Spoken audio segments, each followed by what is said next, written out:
Le fonds Jules Isaac, conservé au département des manuscrits de la Bibliothèque nationale de France, dont je suis responsable, est arrivé à la bibliothèque il y a une dizaine d'années.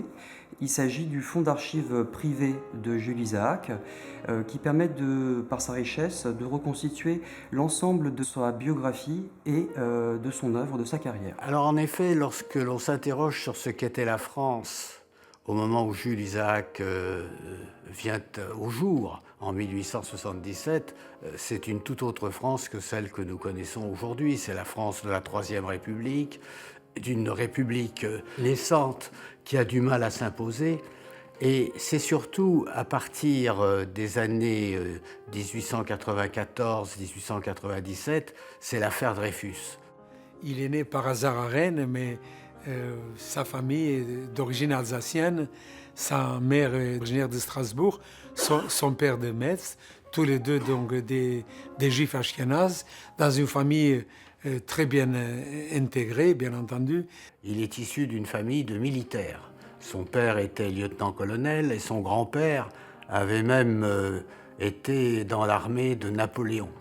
C'est une famille française qui est très impliquée dans la défense de la patrie et qui considère que l'armée, c'est en somme le socle même de la nation, c'est le socle du patriotisme. C'est en somme, de ce point de vue-là, on peut dire que Jules Isaac est resté toute sa vie marqué par son enfance et par l'influence de ses parents. His first 13 years were fairly carefree. As a day student, ultimately at Lycée La Canale in Sceaux, south of Paris. But within 9 months of his bar mitzvah, he lost both his parents within 6 weeks of each other. His brother-in-law, Salomon Bloom, who had married his older sister Laure, took charge of Isaac and decided it was best to ship him off as a boarder to La Canale. And so that was a difficult year for him, and it was in that year that he first set eyes upon Charles Péguy. Et entre Charles Péguy et Jules Isaac, il y a une amitié très profonde. Isaac a un respect sans limite pour Péguy. Ils combattent l'un et l'autre pour faire reconnaître l'innocence du capitaine Dreyfus. C'est grâce à Péguy qu'il entre dans l'affaire Dreyfus. Et il donne pour ça 3 raisons. Il dit son père qui était militaire, c'est pas possible que des militaires se trompent d'accuser quelqu'un d'une telle infamie. Deuxièmement, parce qu'il était juif, et parce qu'il était juif, il devait tout de suite prendre la défense. Et effectivement, troisièmement, il dit il ne connaissait pas à ce moment-là les ravages de l'antisémitisme. Toute sa vie, Jules Isaac est resté profondément républicain, profondément imprégné de la pensée de Charles Péguy et profondément reconnaissant de l'ouverture que Charles Péguy lui a offert pour mieux connaître la France de cette Troisième République. Je précise, comme chacun sait, que Charles Péguy est mort au tout début de la Grande Guerre, en 1914, mais ce qui fait que même après la disparition de Charles Péguy, la référence que Jules Isaac manifeste à l'égard de Charles Péguy est toujours présente. C'est-à-dire que c'est véritablement son modèle. Après des études brillantes à la Sorbonne, Jules Isaac est agrégé d'histoire et de géographie en 1902. Et la même année, au mois de septembre, il se marie avec Laure Ettinghausen, artiste peintre. C'est quand même intéressant de dire que tout en étant d'une famille très assimilée, très intégrée, donc ils ont fait un mariage religieux.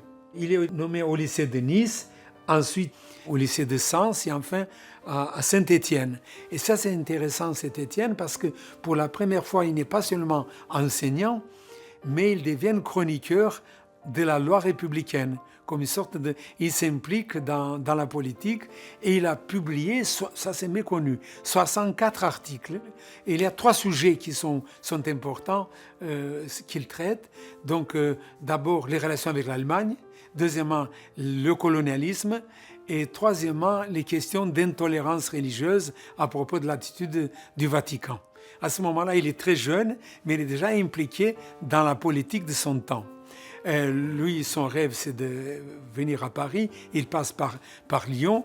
Il vient à Paris. Nous sommes en 1914 et c'est malheureusement la Première Guerre mondiale qu'il va faire en combattant de première ligne. Il va être blessé près de Verdun. Et il reçoit la croix de guerre. Et après la Première Guerre mondiale, il va être nommé donc à Paris au lycée Saint-Louis. La Première Guerre mondiale est pour lui, comme pour d'autres intellectuels du temps, un traumatisme qui marque un tournant dans sa personnalité et dans sa réflexion, puisque dans l'entre-deux-guerres, il va s'intéresser aux histoires comparées de la France et de l'Allemagne, à la présentation qui est faite dans chaque pays par les historiographies nationales de l'histoire de cette guerre qui est encore toute fraîche, qui est très récente. Cela dans une perspective de favoriser le dialogue entre les deux peuples ennemis. Pendant l'entre-deux-guerres, alors qu'il est enseignant puis inspecteur général, Jules Isaac s'attelle à poursuivre l'œuvre commencée par Albert Mallet, l'œuvre des manuels. Donc, il fait un travail de pédagogue avec son équipe de rédaction pour ces manuels d'histoire de France. Et là-dedans, il essaye d'être fidèle à l'engagement pris avec Péguy, faire tout pour la vérité, rien que la vérité et toute la vérité. Et voici qu'il va être à l'origine des deux points de vue. Donc la nouveauté de ces manuels, parce qu'il y a beaucoup d'iconographie pour la première fois, on veut essayer d'éveiller l'esprit critique des élèves. Auparavant, les manuels d'histoire de France adoptaient une perspective uniquement nationale dans le récit qui était fait de l'histoire. Jules Isaac, lui, cherche à fournir, à comparer les deux points de vue, et ce par souci de probité, car il est un historien qui cherche la vérité. Et on a tous remarqué que ce manuel porte le nom de Mallet Isaac, alors que Mallet n'y a pas contribué, puisque Mallet est mort en 1915.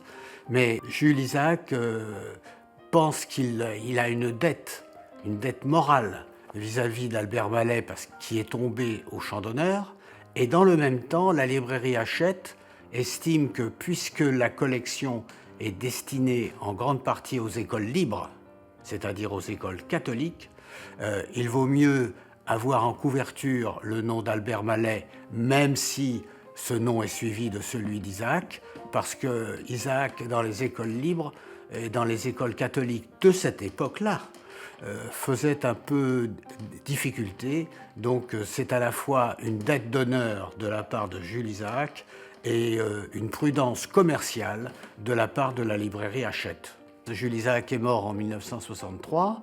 Il y avait reprise de ces manuels par d'autres auteurs, et tout cela sous la très haute surveillance de Jules Isaac, qui n'a jamais cessé, jusqu'à sa mort en 1963, de suivre de très près la rédaction, la publication et la diffusion des manuels qui portaient son nom et qui constituaient en somme une collection particulièrement prestigieuse. Après l'arrivée de Hitler au pouvoir, face à la montée des extrémismes, Jules Isaac prend position. Comme il a fait la guerre, il écrit plusieurs ouvrages historiques, notamment il écrit un ouvrage sur Joffre Lanrezac et aussi un autre livre sur les origines de la guerre de 1914. Il est aussi l'auteur d'un troisième livre, Paradoxe sur la science homicide et autres hérésies. Il étudie la relation entre science, technique et conditions humaines. Il prévoit déjà l'explosion de la bombe atomique. Donc à partir de 1936, il est inspecteur général de l'instruction publique, ce qui veut dire qu'il est au sommet de sa carrière d'enseignant. C'est lui qui gère la carrière de ses jeunes collègues. Et c'est lui qui, en même temps, participe à des réunions avec des historiens allemands pour essayer d'aplanir les difficultés qui peuvent exister dans l'interprétation de l'histoire des deux pays et de leurs conflits. Et puis en 1939, juste à la veille de la Seconde Guerre mondiale, il est même président du jury d'agrégation. Inspecteur de l'instruction publique, il n'y a pas de grade plus élevé à cette époque dans le cadre de l'enseignement secondaire. C'est-à-dire qu'il est véritablement l'un des maîtres de l'instruction publique en France à la veille de la Seconde Guerre mondiale. C'est une personnalité très connue, d'abord grâce à ses manuels, et voilà que malheureusement, la Deuxième Guerre mondiale va commencer. Et lui, donc, qui était un héros, on peut dire, de la Première Guerre mondiale, croix de guerre, et du jour au lendemain, il va devenir un paria, entre guillemets, un lépreux, puisque avec le premier statut juif, on devrait ajouter statut anti-juif du 3 octobre, donc effectivement les choses vont se gâter. Parmi les documents très forts de la période de l'occupation et qui ont l'air anodins, il y a dans le fonds Jules Isaac l'ampliation de l'arrêté du ministre de l'Éducation nationale en date du 11 mars 1941 qui met à la retraite Jules Isaac. Ce document, qui est d'une sécheresse administrative qu'on pourrait qualifier de remarquable, est en réalité la mise en application du statut des Juifs à sa personne. Si on voit ce document hors contexte, on pourrait prendre ce document pour un pur document administratif qui n'est pas motivé en particulier par une décision raciale. En réalité, ce document n'est que l'application administrative, dans une logique impitoyable par le ministère, de la décision d'exclure les Juifs de l'éducation nationale et de l'université. Quelques mois plus tard, il est mis à la retraite, il n'est plus inspecteur général, et il trouve un premier refuge grâce à son ami le doyen Bourri à Aix-en-Provence, dans la zone entre guillemets libre, non occupée, jusqu'à 1942, jusqu'au moment où les Allemands, l'armée allemande va occuper aussi la zone sud. Et à ce moment-là, il va être obligé, effectivement, de se cacher. Isaac, le grand moment, c'est en gros le printemps 42. Il est à ce moment-là en zone libre, avant l'invasion de la zone libre par les Allemands. Et son fils, Daniel Isaac, va écrire un premier mémoire. Daniel Isaac s'est déjà converti au protestantisme, va écrire un premier mémoire sur les relations entre l'Église et la synagogue. Isaac, il fait partie d'un petit réseau de discussion d'intellectuels juifs qui réfléchissent à la manière de finalement se positionner vis-à-vis de ce régime de Vichy et de ses lois antisémites. À travers des conférences, il y a une espèce de revival intellectuel, religieux, dont Isaac va faire partie, quand bien même, lui, il se positionne du point de vue intellectuel plutôt que du point de vue de l'identité religieuse. Il va reprendre le mémoire de son fils, qui est en fait finalement peut-être la première allumette, la première mèche, et il en fait quelque chose de complètement différent, qui va être finalement le manuscrit de Jésus et Israël. C'est en novembre 1942, lorsque la zone sud a été envahie suite au débarquement des Alliés en Afrique du Nord, qu'il a fallu quitter Aix, parce que, à nouveau, le danger menaçait. Et on ne sait pas de quelle façon, probablement en train, parce qu'il y avait un train de Marseille à Saint-Agrève. Laure et Jules se sont rendus au Chambon pour rejoindre leur fils Daniel, leur bru et les deux petites filles. Je crois qu'à l'époque, il y avait deux petites filles. Et alors, je ne sais pas s'ils étaient accompagnés de leur plus jeune fils, Jean-Claude, ou si Jean-Claude les a rejoints. Jean-Claude dit Jeannot, qui était peintre. En tout cas, à partir de novembre 1942, ils se sont tous retrouvés sur le plateau. Le fils aîné de Jules Isaac était au Chambon-sur-Lignon et d'ailleurs s'est converti au protestantisme. Il a par la suite combattu au sein de l'armée, la première armée française de Lattre de Tassigny. Donc ça n'est pas par hasard qu'il est au Chambon-sur-Lignon. Mais le Chambon-sur-Lignon, c'est un centre de résistance spirituelle de toute première importance. C'est-à-dire que les protestants sont hostiles à cet antisémitisme chrétien et de toute leur force le combattent. Ce qui veut dire que là, on peut dire que Jules Isaac a puisé beaucoup de son énergie et beaucoup aussi de ses compétences, de ses connaissances sur l'antisémitisme chrétien. Donc, si vous voulez, il ne faut pas sous-estimer l'influence du Chambon-sur-Lignon, bien au contraire, il faut y insister parce que c'est un élément déterminant dans l'histoire de cette personnalité et dans la rédaction de l'ouvrage qui est terminé en 1944. J'ai aussi appris, grâce aux mémoires d'André Chouraqui, que Chouraqui avait été informé que Jules Isaac, l'auteur de ces manuels qui avait bercé ses études d'histoire, était réfugié quelque part dans une ferme et avait besoin d'aide, avait besoin de faux papiers. Or, André Chouraqui était très impliqué dans des réseaux de fabrication de faux papiers sur le plateau.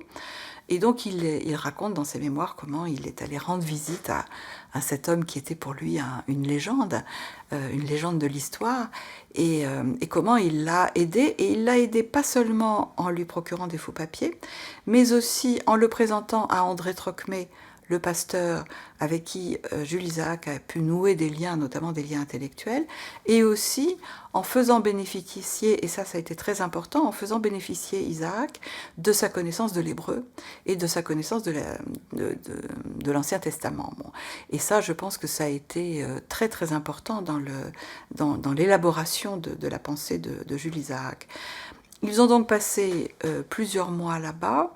Et au bout de presque un an, donc en octobre 1943, ils ont décidé, Laure et Jules, de quitter le plateau, d'abord pour se rapprocher de leur fille qui était Juliette, donc qui vivait à Clermont-Ferrand, qui était mariée avec un résistant, et je pense que c'était une des raisons. Donc ils ont décidé de s'installer au Grand Hôtel de Riom, qui est tout près de Clermont-Ferrand. Mais l'autre raison, plus intéressante à mes yeux, c'est que Jules Isaac en était arrivé à un point de son travail où il avait besoin de bibliothèque. Et donc, d'une certaine façon, c'est la nécessité de développer ses travaux sur ce qui va devenir Jésus et Israël, qui l'a amené à prendre le risque de quitter ce refuge où probablement ils auraient pu rester tranquillement jusqu'à la fin de la guerre, prendre ce risque, se retrouver au Grand Hôtel de Riom et se trouver dans cette situation tragique où, après une réunion clandestine où participaient le mari de Juliette et le jeune fils Jean-Claude, qui était venu du Chambon pour participer à cette réunion de résistants, ils ont tous été arrêtés. Probablement qu'il y a eu une dénonciation. Donc l'épouse, inquiète de ne pas avoir de nouvelles, tout d'un coup il n'y a plus de nouvelles, elle a commencé à téléphoner, et ça n'a fait que multiplier des imprudences, et ils sont renseignés qui téléphone, et un beau jour, la Gestapo, la police allemande, arrive à Riom pour arrêter Laure et Jules Isaac. Mais ce jour-là, par hasard, quand ils arrivent à l'hôtel, il avait que son épouse. Lui, il se trouvait chez le coiffeur. Quand il rentre à la maison, la gérante de l'hôtel lui dit ce qui s'est passé. Ils sont venus arrêter son épouse et il n'a pas le droit d'entrer dans la chambre. Il faut qu'il reste à l'hôtel. Dans l'après-midi, ils vont venir le prendre, etc. Alors, sous le coup, il ne savait pas quoi faire, mais il a supplié la gérante de le laisser entrer dans la chambre parce qu'il avait dans sa valise les 2 premières parties de Jésus et Israël. Et finalement, à force d'insistance, il le permet. Et il prend et met ça dans sa serviette. Il voulait initialement aller retrouver son époux et sa femme. Et puis ils l'ont convaincu que ce n'est pas le cas. Et donc c'est comme ça, effectivement, qu'il va survivre grâce à une chaîne de solidarité. C'est grâce à Germaine Boquet, qui, en novembre 1943, elle et son mari, à la suite du démantèlement d'un réseau de résistance à Brive, se sont réfugiés chez une grand-mère dans un coin perdu du Berry qui s'appelle Praude. Et l'instituteur d'un village voisin, Pateau, lui demanda d'accueillir une personne dont toute la famille a été arrêtée par la Gestapo. Et sous une fausse identité, Désormais, il s'appelle non pas Jules Isaac, mais Jean Breton, né à Valenciennes. Il va passer de novembre 1943 jusqu'au printemps 1944, ici, dans cette ferme isolée, où se trouvait la grand-mère de Madame Germaine Boquet. Et c'est là que Jules Isaac va pouvoir continuer et écrire son Jésus et Israël. Germaine Boquet lui fournit d'abord la Bible et le missel de Don Lefebvre, et grâce à l'amitié d'un père, qui s'appelle le père Klein, elle puisa dans la bibliothèque du couvent du Sacré Cœur d'Issoudun. Voilà comment il a survécu. Et il a passé le reste de la guerre à passer de refuge en refuge. À la fin de la guerre, il est encore plus âgé. Et donc Jacques Madol, tous les jours, accompagnait Jules Isaac à l'hôtel Lutetia, parce que Jules Isaac espérait y voir arriver sa femme et sa fille. Et il attendait. Évidemment, il a attendu en vain, puisqu'elles ne sont jamais revenues. Et ensuite, après la guerre, il a passé toutes ces années à essayer de réaliser cette œuvre formidable à laquelle faisait allusion sa femme dans la dernière carte qu'elle lui a envoyée de Drancy avant sa déportation. Laure Isaac, son épouse, arrêtée donc à Drancy, se trouvait à Drancy. Elle a pu envoyer à son mari la lettre suivante. Mon ami bien-aimé, nous partons demain. C'est très dur, et la plus grande souffrance est de ne rien savoir de toi depuis l'affreux jour de la séparation. Mon ami, garde-toi pour nous, aie confiance et finis ton œuvre que le monde attend. Nous sommes réunis encore tous les trois. Les enfants me soutiennent. Dommage qu'ils ne sont pas près de toi. Mais bientôt, nous nous retrouverons. Le cauchemar ne durera pas. Nous t'aimons tant, et c'est pour toi que l'épreuve est la plus dure. Encore, mais sois patient et prudent.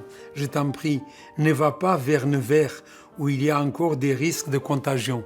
Il le met en garde. Nous donnerons des nouvelles dès que nous le pourrons et ne savons pas où nous allons. Mais il faut espérer, il faut nous retrouver et il ne faut pas se décourager. Je t'aime, je t'embrasse de toute mon âme. À bientôt, nous allons bien.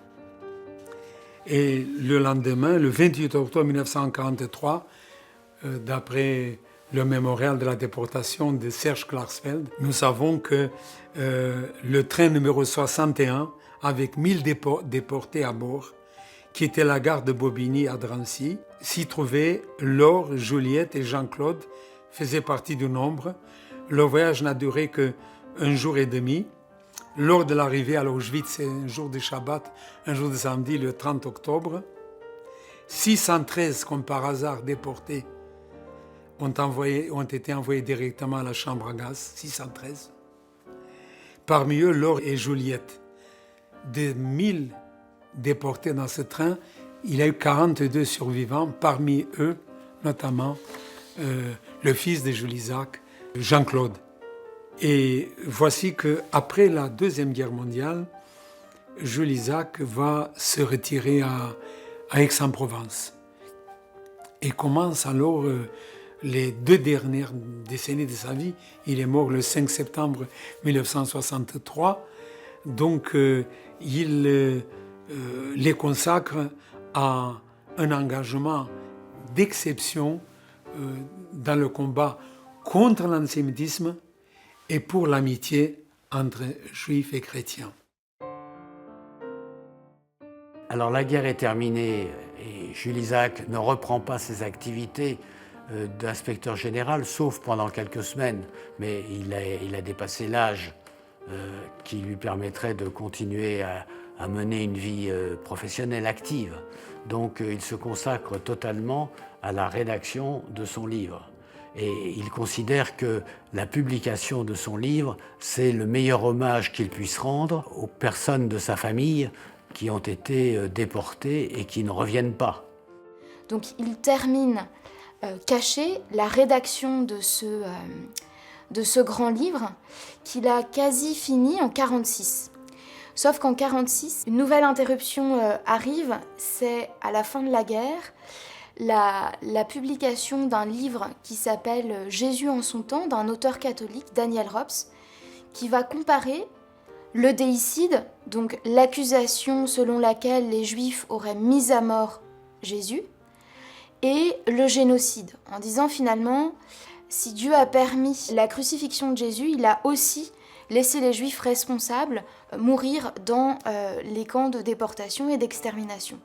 Cette phrase, elle est intolérable pour Isaac, qui va reprendre son manuscrit pour finalement le problématiser davantage et répondre à ce qu'il identifie comme vraiment les racines du mal. Il était outré de voir qu'après la Shoah, qu'il y a encore des auteurs chrétiens qui peuvent dire des accusations aussi terribles que celles de Daniel Robs. Et voici ce que Daniel Robs dit. Il n'appartenait pas à Israël, sans doute, de ne pas tuer son Dieu après l'avoir méconnu. Et comme le sang appelle mystérieusement le sang, il n'appartient peut-être pas davantage à la charité chrétienne de faire que l'horreur du pogrom ne compense dans l'équilibre secret des volontés divines l'insoutenable horreur de la crucifixion. Jules Isaac réagit par un article véhément qu'il envoie d'abord à la revue Esprit de Mounier qui refuse et finalement il va publier cette lettre dans la revue Europe grâce à Jean Cassou. Initialement, il avait même écrit directement à Daniel Robs, mais il n'a pas réagi. Et voici le résumé de la pensée de Jules Isaac. Vous en êtes là, vous, Daniel Robs. Vous ne voyez même pas que vous renouvelez le geste de Ponce Pilate et que selon la formule du psalmiste, vous vous lavez les mains dans l'innocence du sang des millions de martyrs juifs assassinés à Auschwitz et aux autres lieux d'horreur, fraternellement unis dans la mort à des millions de martyrs chrétiens.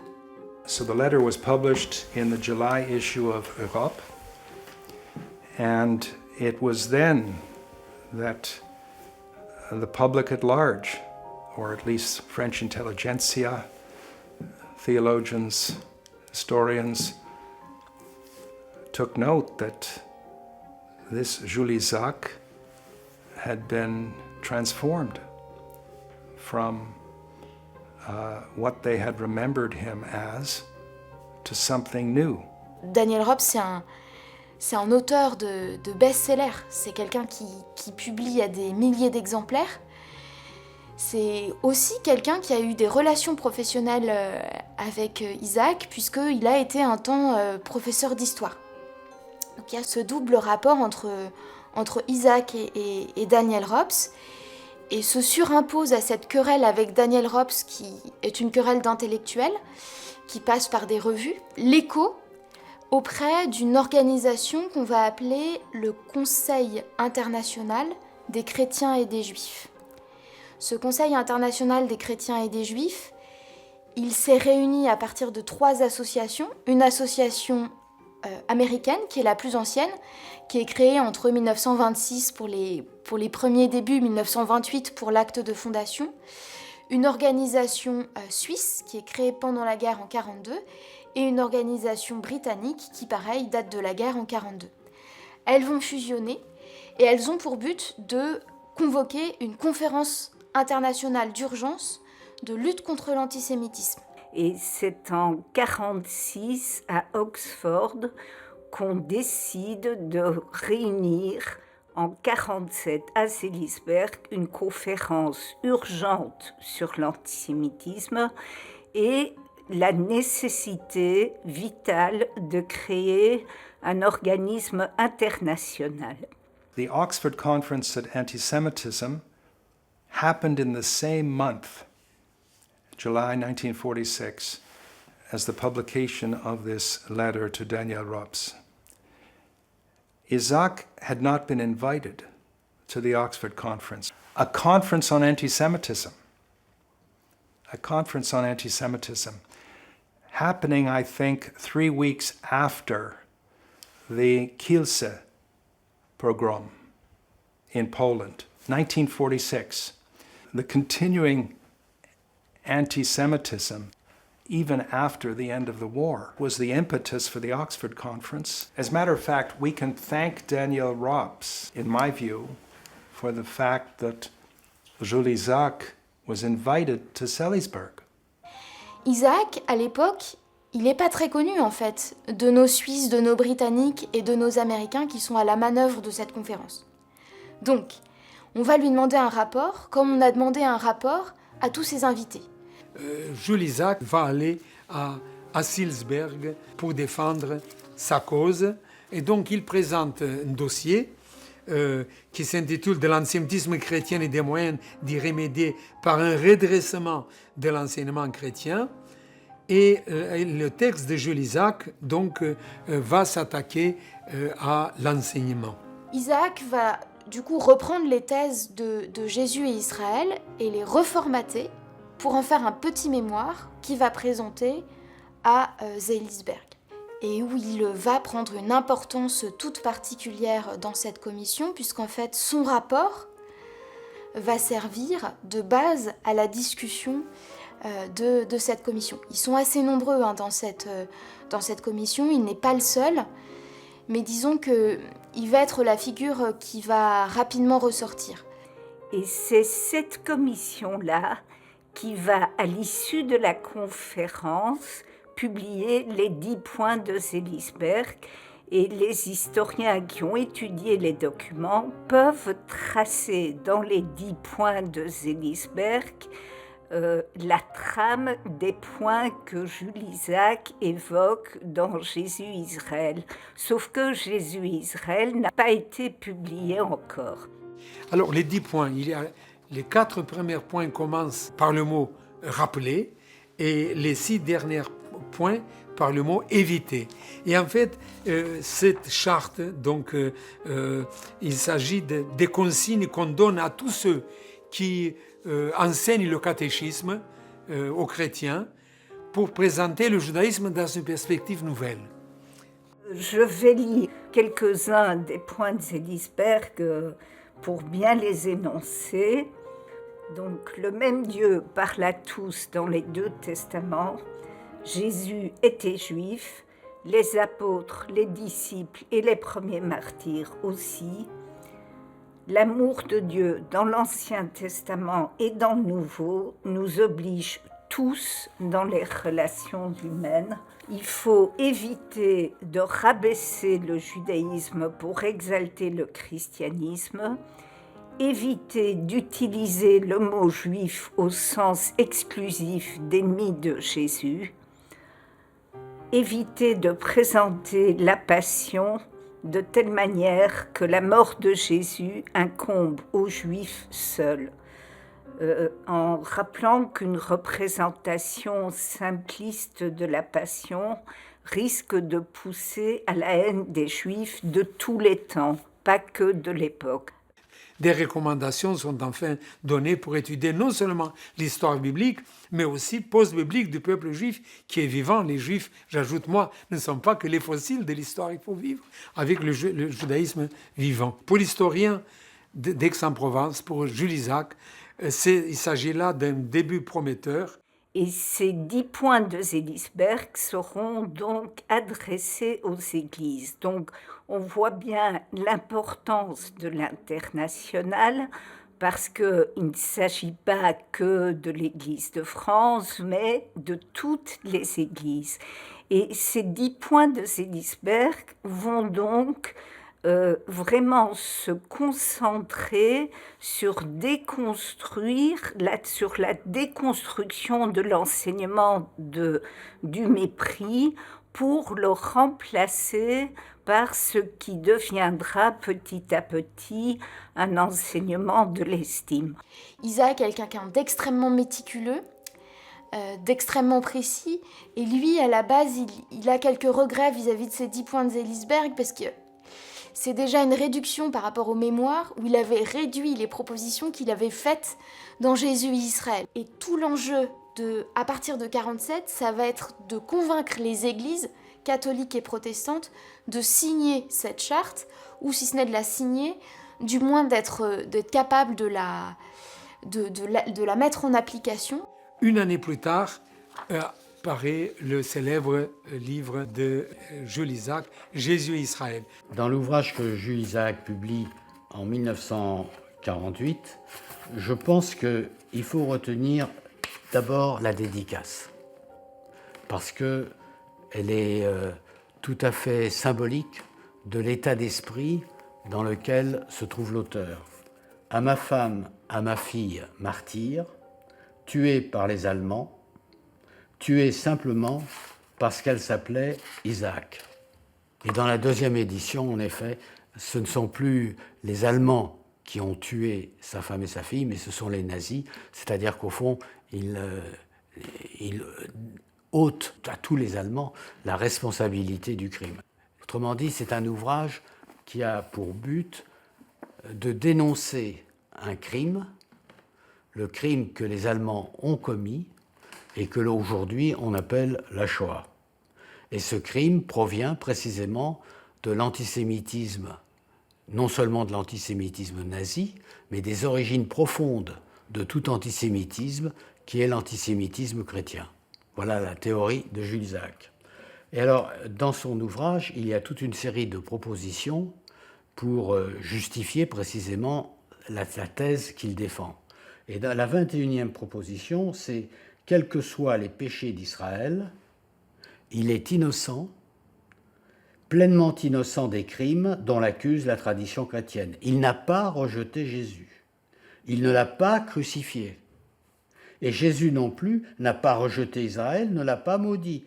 De même que les dons de Dieu sont sans repentance, dans l'Épître aux Romains 11, 29, de même l'évangélique loi d'amour est sans exception. Puissent les chrétiens le reconnaître enfin, reconnaître et réparer leur criante iniquité. À l'heure présente où une malédiction semble peser sur l'humanité tout entière, c'est le devoir pressant que leur dicte la méditation d'Auschwitz. C'est-à-dire qu'on voit bien que l'ouvrage a été publié à la suite des découvertes que l'on a faites sur l'extermination des Juifs de 1940 à 1945. Pour Jules Isaac, l'antisémitisme chrétien est fondamental. Et quand on dit fondamental, ça veut dire qu'il est premier parmi tous les antisémitismes, y compris l'antisémitisme nazi. Au fond, l'antisémitisme chrétien est responsable indirectement, bien sûr, de la Shoah. À partir de quel moment la situation des Juifs se dégrade? À partir du moment où le christianisme devient une religion d'État, par l'Empire chrétien, et donc à ce moment-là, il y a les premières statues anti-juifs, etc. Et donc tout se dégrade d'ailleurs par la suite au Moyen-Âge à partir des croisades, bien entendu. Je voudrais vous citer un texte, c'est la Constitution des Juifs de Rome. L'édito supra gli Hebri, c'est-à-dire l'édit sur les Hébreux, sur les Juifs. C'est en 1775. 1775, on est 14 ans avant la Révolution française, on est en plein siècle des Lumières. Il y a un pape, Pie VI, qui édicte, renouvelle la façon dont les Juifs peuvent se comporter dans le ghetto de Rome. Dans ce texte, il y a tout. Il y a tout. Ramassé dans un seul document, et tout ce qu'il dit s'est passé ailleurs dans d'autres pays. Cet édit sur les Juifs comporte 44 articles. 44 articles qui imposent tout, qui interdit tout aux Juifs. Je vais vous lire, par exemple, le premier. Les Juifs ne peuvent en aucune façon croire, ni lire, acheter, écrire, copier, traduire, vendre, donner, échanger ou aliéner de toute autre manière, sous quelque prétexte que ce soit, titre ou excuse, livre ou écrit irrévérencieux, talmudiste ou autrefois condamné, superstitieux, kabbaliste ou qui contiennent des erreurs contre les Écritures saintes. Premier texte, vous n'avez pas le droit de lire la Torah, de lire votre livre des prières. Un autre article. Il est interdit aux Juifs de construire de nouvelles synagogues ou d'agrandir celles autorisées. dans le pacte d'Omar, qui règle les relations entre les dhimmis, c'est-à-dire les non-musulmans chrétiens et juifs, il y a exactement le même texte. Il est interdit aux juifs, en transportant des cercueils, d'utiliser aucun rite, cérémonie ou pompe funéraire, et tout simplement de chanter, de porter des torches dans la rue. Dans le pacte d'Omar, il y a la même chose. Il est interdit aux juifs d'apposer une inscription sur une pierre tombale. Les pierres tombales doivent être muettes, ne doivent pas marquer le nom. Il est interdit aux juifs de jouer, de manger, de boire ou d'avoir une familiarité ou une conversation avec les chrétiens. Ni dans les palais, maisons, vignobles, ni dans les rues, hôtelleries, ni dans une boutique, restaurant, estaminet. Tout est écrit. Il est interdit aux juifs de monter dans une voiture ouverte ou fermée dans Rome, sauf en cas de voyage. Aucun juif ne peut passer la nuit à l'extérieur du ghetto. Il est interdit aux juifs de vivre en dehors du ghetto. Les juifs des deux sexes doivent porter le signe jaune, dont ils se distinguent des autres, et doivent toujours le porter en tout temps et le placer à l'intérieur et à l'extérieur des ghettos et dans des lieux habités comme à l'extérieur. Et tout est précis. Les hommes doivent le porter par-dessus le chapeau bien cousu au-dessus et sur le bord, sans voile ni bande, sinon de la même couleur, et les femmes doivent le porter sur la tête à découvert, sans mettre le mouchoir dessus ou quelque chose d'autre avec quoi se cacher. Pour caractériser la vie juive dans tous les siècles du passé, il faut avoir en tête une idée première, fondamentale. C'est que rien n'est acquis. Vous vivez en permanence dans l'incertitude. Contre les Juifs, il y a eu tout. On les a obligés à les parquer, on les a obligés à se marquer, on les a obligés à payer des impôts, à faire énormément de choses. Et jamais au même moment dans tous les pays. L'incertitude, c'est aussi être expulsé. Judenrein, des pays ont été Judenrein sans Juifs. En Angleterre, en 1290, en Espagne, évidemment, en 1492 et au Portugal. En France, une dizaine de fois. Parce que un roi expulsait les Juifs, mais le roi suivant les ramenait pour une raison d'État. Et après, ça repartait. C'était comme ça, en permanence. C'est ça qui est important d'avoir en tête, c'est que la légende du Juif errant, elle est née là. C'est l'incertitude totale. Et ce qui explique peut-être ce qui s'est passé avec la Shoah, où les Juifs faisaient le gros dos, pensaient que ça allait aller mieux le lendemain. Parce que pendant des siècles, ça a été ça. Les racines sont religieuses. Si l'antisémitisme a duré depuis si longtemps, s'il existe depuis si longtemps, au travers des pays, des années, etc., c'est qu'il a été promu, il a été conçu, il a été propagé, non pas par des gens avec des couteaux entre les dents, non pas des méchants hommes, mais par des autorités religieuses, légales, légitimes, confirmées. Et qu'est-ce qu'une autorité religieuse? C'est quelqu'un qui incarne la morale. On va se confesser chez son confesseur qui incarne la morale, qui vous parle des péchés. C'est ça qui est important. C'est comment ne pas croire après, quand le prêtre ou l'imam vous dit que les Juifs, c'est pas bien, puisqu'il incarne le bien. Saint Louis qui impose la rouelle, c'est-à-dire l'ancêtre de l'étoile jaune, c'est pas un méchant homme, c'est même le bon roi Saint Louis. Les papes qui ont institué des bulles anti-juives contre les Juifs, de mettre à l'écart les Juifs, ont presque tous été canonisés. La théologie joue un rôle fondamental, puisque c'est elle qui façonne les esprits. Et ce sont ces esprits façonnés qui, à leur tour, rédigent l'histoire et conçoivent l'interprétation qui permet de comprendre le passé. C'est fondamental parce que, à force de mépriser les gens, on sème le poison de la méfiance, du mépris, de la haine, finalement.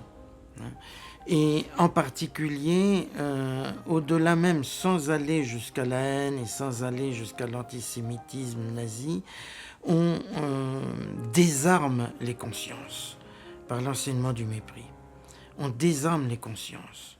Après tout, ces gens-là, ces juifs, bon, eh bien, qu'on les mette à part, qu'on les mette dans des ghettos, que l'État promulgue des lois pour les empêcher d'agir librement, pour les empêcher de nuire, comme on disait, cela paraît naturel, parce qu'on a baigné les consciences, les esprits ont baigné pendant des années, des siècles, dans cet enseignement du mépris. Et lorsque le pire arrive, eh bien, je pense évidemment à la Deuxième Guerre mondiale, lorsque le gouvernement de Vichy promulgue le 3 octobre 1940 un statut des Juifs qui interdit aux Juifs d'étudier, qui interdit aux Juifs la plupart d'être fonctionnaires,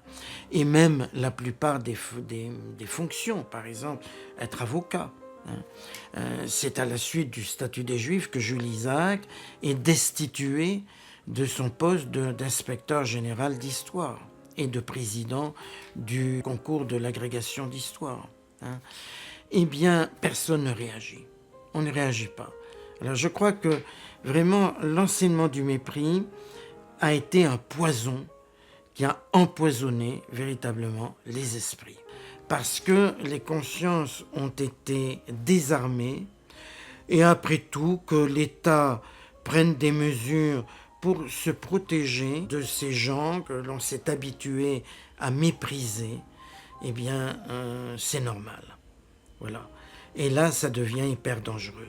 Et là, le pire peut arriver, et le pire est arrivé. Mais ça veut dire qu'il y a une réflexion à mener sur l'antisémitisme chrétien, parce que si on le dénonce, et si on parvient à démontrer qu'il n'y avait aucune raison pour justifier cet antisémitisme-là, toute l'architecture philosophique de l'antisémitisme s'écroule.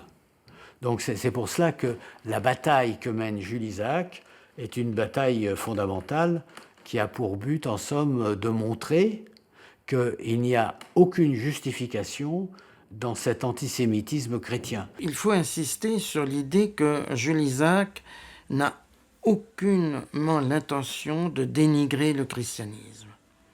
Il essaie de comprendre. Il est dans une démarche intellectuelle d'essayer de comprendre ce qui s'est passé en Europe, en terre chrétienne, entre 1933 et 1945. Bon. Et donc, là, il est dans une démarche positive. Il n'est pas dans une démarche négative de déconstruction. Il veut simplement montrer qu'il y a que finalement, si les chrétiens veulent rester fidèles à l'Ancien Testament et comme au Nouveau Testament, dont ils se réclament en totalité, eh bien, ils doivent réviser leur connaissance et leur point de vue sur le judaïsme. Et puis, d'autre part, il veut travailler avec les chrétiens. Il veut travailler avec les chrétiens. Et notamment, dans son entourage, il fonde l'amitié judéo-chrétienne en 1948. Alors, il y a des juifs avec lui, Edmond Flegg, par exemple. Il y a aussi de nombreux catholiques. Et donc, on a là une volonté de travail en commun. Il y a de la part de Jules Isaac deux démarches qui sont extrêmement importantes. Il parvient à être reçu par le pape Pie XII. Alors c'est une rencontre qui ne dure pas longtemps, quelques minutes. Mais là, Jules Isaac veut essentiellement obtenir que dans la liturgie pascale, c'est la célèbre, tristement célèbre prière Oremus pro perfidis Judaeis, qui, vous imaginez que même les enfants qui en y vont dans une église qui n'ont jamais vu un juif, on leur dit « Prions maintenant pour les juifs perfidis Judaeis ». Alors on a essayé de changer un peu, ne pas dire juif perfide, mais de dire juif incrédule. C'est le premier peuple qui croit. Ah, et on s'agenouille pour les païens, mais jamais pour les juifs. Et il veut obtenir que cette situation défavorable aux juifs soit supprimée. il l'obtient. Et puis la deuxième rencontre avec un pape, c'est avec le pape Jean XXIII en 1960 au cours du mois de juin. Le 10 octobre 1960, Jules Isaac a adressé à Charles de Provenchère toute une lettre. Et la même lettre est adressée à qui? À André Chorocki. Le pape, je cite, a bien retenu la requête que je lui ai présentée et à laquelle, me dit-on, il porte un grand intérêt. Le problème va être examiné et, si j'en crois les déclarations du cardinal Béat, dans un cadre très favorable. Alors, cela ne se fait pas immédiatement parce que les choses vont très lentement. La rencontre date de 1960. Le Concile du Vatican II va s'ouvrir le 11 octobre 1962. Seulement, effectivement, Jean XXIII confia la rédaction de documents sur les Juifs au cardinal Béat, c'est vrai, mais le document n'a été achevé et publié qu'en automne 1965. Entre-temps, en 1963, et le pape Jean XXIII d'abord et Jules Isaac décède. Malencontreusement, il n'a pas été donné aux vaillants historiens ni au pape, donc de voir la concrétisation de son action opiniâtre. Il décède le 5 septembre, peu de temps avant l'ouverture de la seconde session du Concile. Lorsque la motion est adoptée en 1965, ni Jean XXIII ni Jules Isaac ne sont vivants, mais cette motion qui dénonce en somme l'antisémitisme chrétien est donnée au moment où les deux principaux auteurs ont disparu. Et c'est, je crois, peut-être ce qui est le plus marquant, parce que cela signifie que ça n'est plus simplement deux hommes qui combattent pour la vérité, mais c'est que la vérité l'a emportée et qu'en somme, elle n'est plus dépendante de l'avis de l'un ou de l'avis de l'autre.